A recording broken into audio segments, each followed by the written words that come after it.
Liton Kumar Das, captain leading from the front. Bat হাতে run করার পাশাপাশি দলকে দারুণভাবে নেতৃত্ব দিচ্ছেন। বাংলাদেশ দলকে এনে দিলেন টানা হ্যাটট্রিক সিরিজ জয়। সংযুক্ত আরব আমিরাত ও পাকিস্তান সফরের ব্যর্থতা পেছনে ফেলে দারুণভাবে ঘুরে দাঁড়িয়েছে লিটন কুমার দাসের দল। শ্রীলঙ্কা এবং পাকিস্তানের পর এবার নেদারল্যান্ডসের বিপক্ষে হেসে খেলে সিরিজ জয় করে নিয়েছেন টাইগাররা।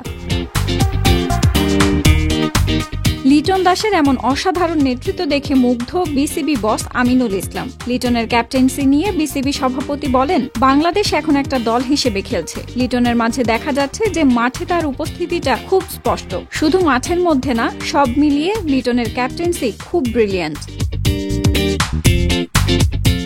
বিশ্ব ক্রিকেটে টি-20তে বাংলাদেশ দল এখনও অনেক পিছিয়ে আছে। তবে সাম্প্রতিক সময়ে বাংলাদেশের ধারাবাহিক পারফরম্যান্স নতুন করে আবার আশা জাগাচ্ছে। শ্রীলঙ্কার মাটিতে সিরিজ জয়, এরপর ঘরের মাঠে শক্তিশালী পাকিস্তানের বিপক্ষে সিরিজ জয়। বড় দলগুলোর সাথে চোখে চোখ রেখে লড়াই করেছে বাংলাদেশ দল। লিটনের নেতৃত্বে এমন সব জয়ে টাইগাররা পাচ্ছে ভিন্ন এক আত্মবিশ্বাস।